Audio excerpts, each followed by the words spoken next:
subscribe. I did write these down. Some of them I took from the internet just because I couldn't think of that many things. I actually made a video before, way back when. I will try to find it and link it somewhere here. It's like a whisper ramble title video, so it doesn't indicate that it's about renting, but it is all about renting. And that was when I was looking for this apartment. I did research about this a lot, so I hope this helps. These are very practical, and you should also research it yourself. Don't just take advice from someone on the internet. So I wrote them on this notebook as I write all my video ideas here.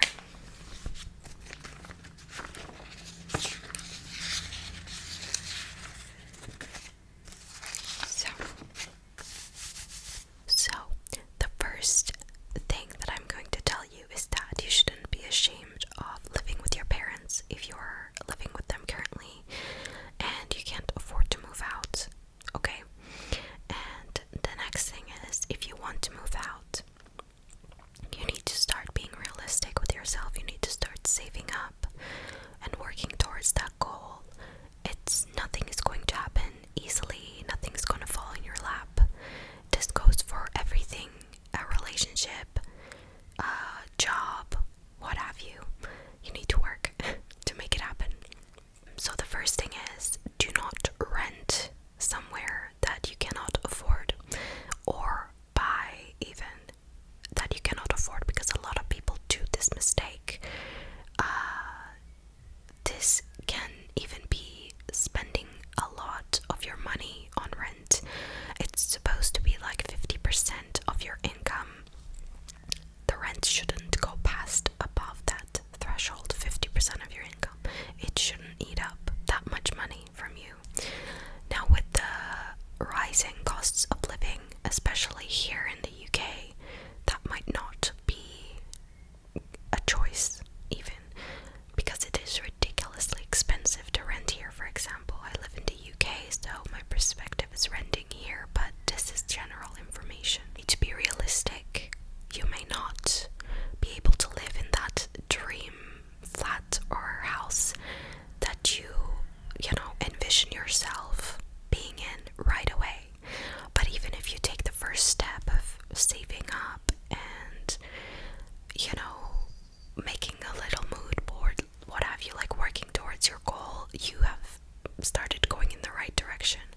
Or if you start renting from like a 1-bedroom, even a studio, it doesn't really matter. You are in the right direction. You should be proud of yourself. Like, I rent a 1-bedroom house with my boyfriend. It is what we can afford. Be realistic with your expectations. And the second thing is probably the most fun part about this, is you can make a list of what you want and what you need and what your deal breakers are. For example, for me, the space wasn't really an issue in the beginning, since we were just looking to move out fast and there were not a lot of places, and we wanted to be close to the city center and not be too far away. Since we can't drive, we don't have that means of transportation, and it would be a hassle to go to the city where everything is like socializing and going out to restaurants. If that is important to you, maybe you look for somewhere in the city. Maybe it's important to you to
east or west.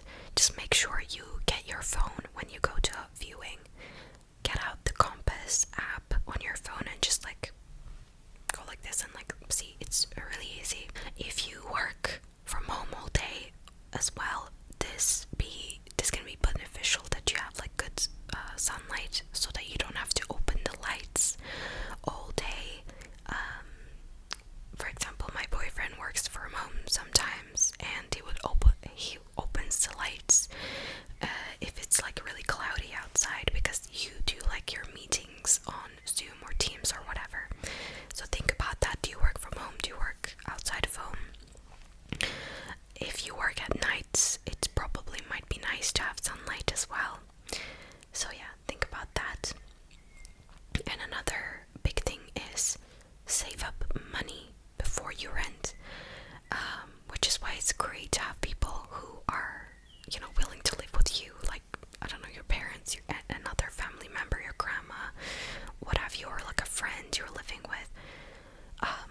At least like 3 months of rent should be saved up, and a deposit.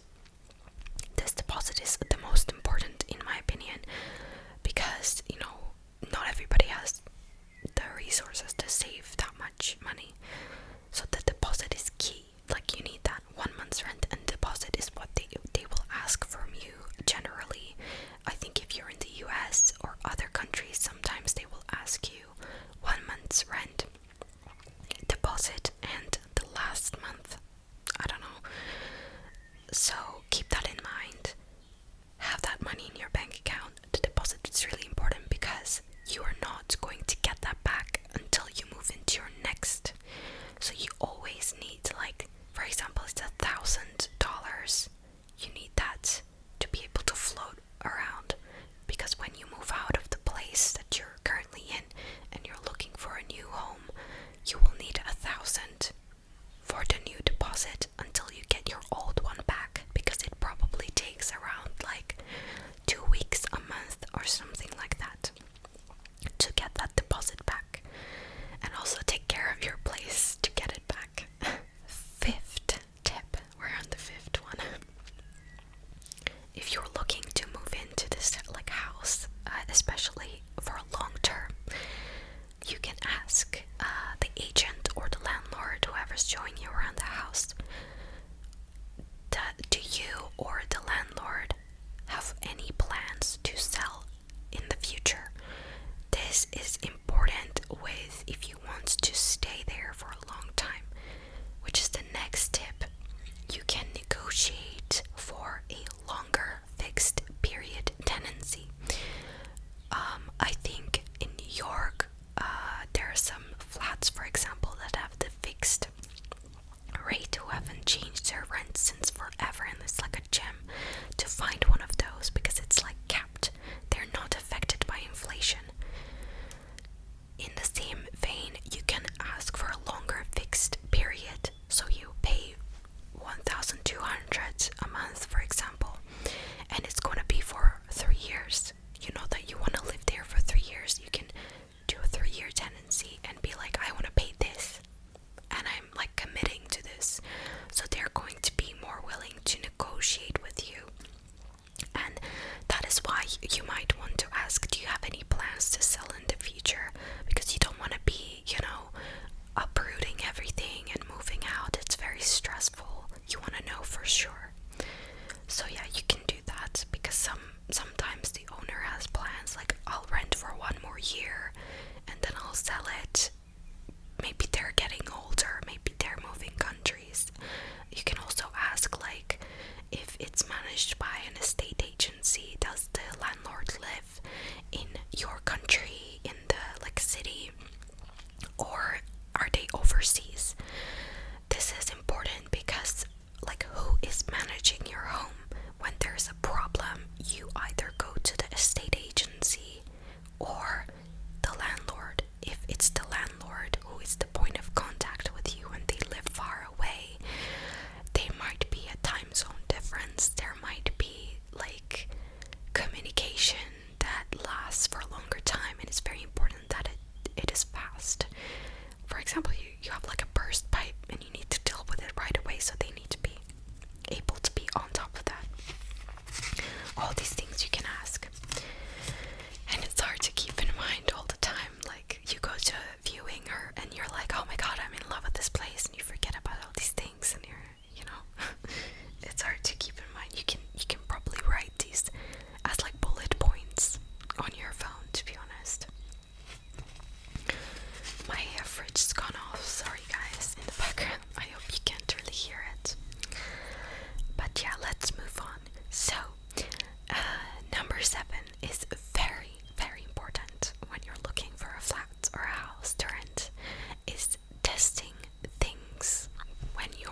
damage is really like important to look out for. Look at the ceiling, anything leaking from the upstairs neighbors, because that will be very annoying to deal with, because that's not going to be like your problem and they have to fix it, and you don't want to deal with that.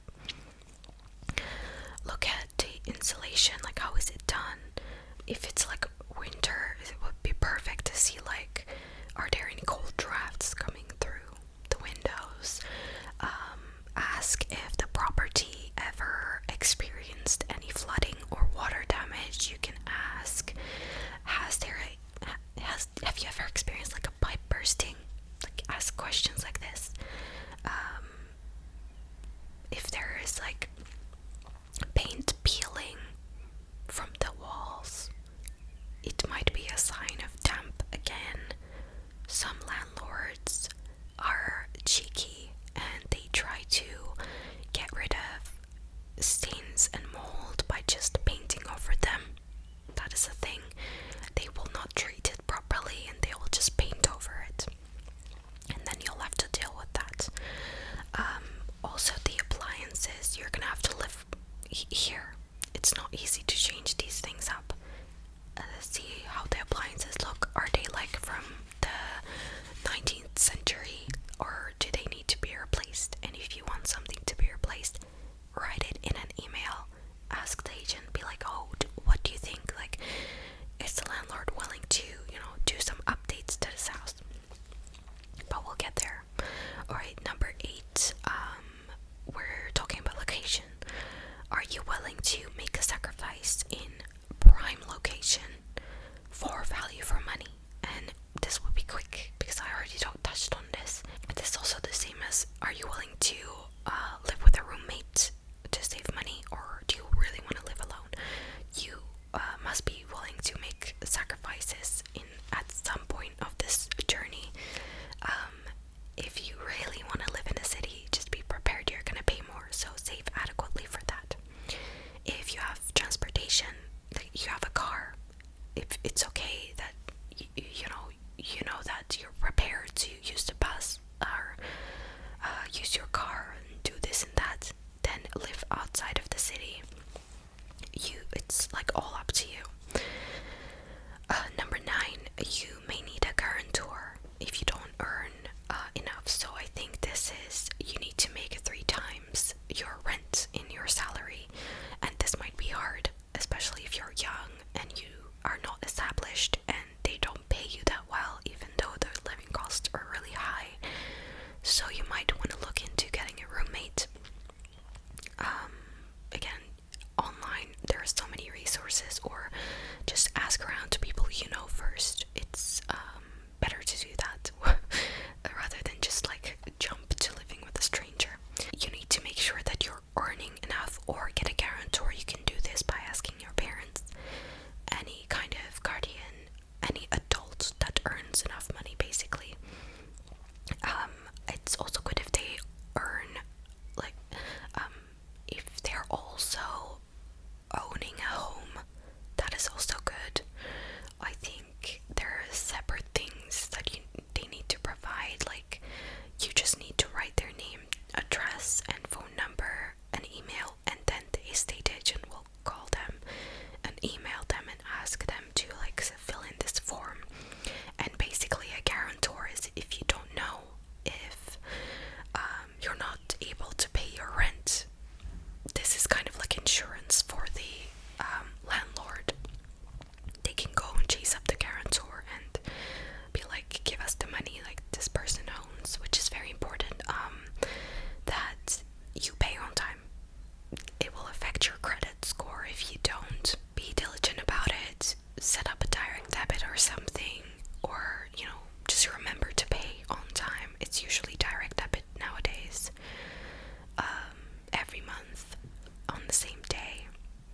There's sometimes leeways, like 7 days you're not gonna get charged or whatever, but yeah, you need to be diligent with that. It's a big responsibility renting, especially as well with the bills too. So you need to be on time with the bills, all the paperwork and all the things that you're gonna do. Just picking what you want and what you don't want is the most fun part, like I mentioned.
point that I was going to make is to keep a paper trail and email records of everything.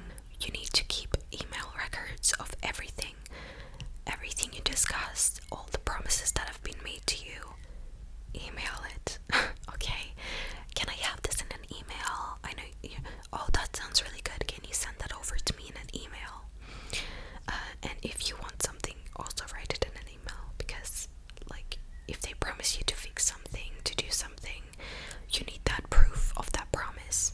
Some couple of random things is look for the energy rating. In the UK they will have it in the listing usually, but if it's not, you can ask the agent. They should be they have to give it to you, and the energy rating will basically tell you how efficient a home is, and the higher the energy rating, the higher your bills are going to be. It will show you how insulation has been done. Like if it's really low, the home is not very well insulated, so you're gonna pay a lot of money to heat this home in the winter, for example.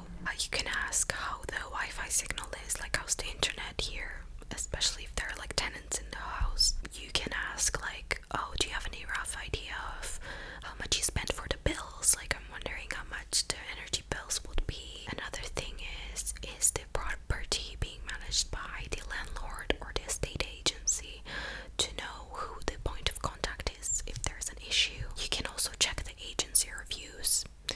Some agencies that I'm never gonna even look at their properties because I've heard so many bad things about them. Just steer clear and look at other ones. Some agencies will probably specialize in like new builds rather than old homes, stuff like that. They will usually have like reviews on Google, or you can, if you know somebody that already lives in the area, you can ask them like, have you ever heard of this agency or this landlord or this and that, you know? And if it's a landlord that's showing you around the house, you can also like vibe them out, have a conversation with them, just like normal person to person, and you can see what kind of person they are as well. A very important thing is, this is like the 15th point, is to know your rights. You need to know your rights. As I said, like they cannot like make you rent a house that's unlivable. They have to make adjustments. Like it has to have, you know, the basic things like a carbon monoxide alarm. There needs to be like fire extinguisher, and if not, they have to fix this for you. You can look this up on Google, like I don't know, renting, insert your area, and like what are my rights, stuff like that. Also like read your tenancy agreement. I know it's annoying, but you have to. They cannot charge you for viewing a property. They cannot charge you for tenancy setup fees, checkout fees, third party fees. Like there is no weird fees other than like you pay your rent, your deposit. That there you go. That's it. You should know where your deposit is kept. This is all in the same of knowing your rights and what you should do. Know where your deposit is kept. They should send you an email. It's like where your deposit is kept. It's usually like some sort of protection scheme thingy. Like it's online. It's all online. They keep your money until you're, you know, going to move out. And if they haven't sent it to you, like, oh, can you send me like where you're keeping my deposit, stuff like that. When you are ready to move in, it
tenancy agreement, like they're gonna tell you like you cannot paint it, you cannot do this or that, like no permanent fixings on the walls, you can't do that. Maybe they'll be like nice and they'll like put the nails or whatever so that you can hang up your painting, for example. Just like off the top of my head, like an example. But yeah, just be realistic. You can do peel and stick, but there are consequences. Are you willing to face them? That is also important. Like, are you gonna go to the trouble of cleaning up that, sticky stuff? Are you willing to take the risk of wall paint coming off if you stick something on the wall? I have like painted over some stuff before, prior, in a house that I was renting. I put some Christmas decorations up and they stained the banister. I painted it over like 3 times so that it looks somewhat good, but she didn't do anything. She was actually very nice landlady, and she like redecorated after us anyways, and like the house wasn't perfect, so I don't think she caused any problems. So we weren't horrible, we were really good tenants. So and in terms of furnishing a home when you're renting, you can either move into a home that is already furnished or unfurnished. Keep that in mind. Do you have the budget to buy furniture? Or do you just want to be, moving into a home with already a sofa, a bed, stuff like that? Like the transportation of that furniture costs, buying the furniture costs, stuff like that. Keep that in mind. It's very expensive to live by yourself. But I'll give you a tip, like if you're moving somewhere and you wanna buy, like decorate, like it's the most fun thing to just have your own place and decorate it how you want, have your own space. Do not immediately run to the idea of I need to buy all these things brand new. You can go to Facebook Marketplace. They sell very reasonable like furniture pieces for like a reasonable price. Usually like families who are moving. I see a lot of people also give away furniture in your local community. You might find groups that let go of stuff like for free because they need space, or they don't want to sell it, like they don't want to go through the trouble of selling it and wait for it. They just want to give it to someone. For example, in my community we have something, a group on Facebook, which people just put listings up of stuff that is for free, or you can go to, I don't know, eBay, or here we have like Gumtree, I think you have Craigslist, but Facebook Marketplace is a really good one. It's just community things are the best ones. We also have like a website in the UK that you can get free stuff. You get free stuff, like all offers wanted. You can also do like listings of stuff that you might want, like I need a double bed base. I feel like you should spend money on bedding, but you can save on a sofa, or save, if you really want that like one piece of furniture that's so like cute, just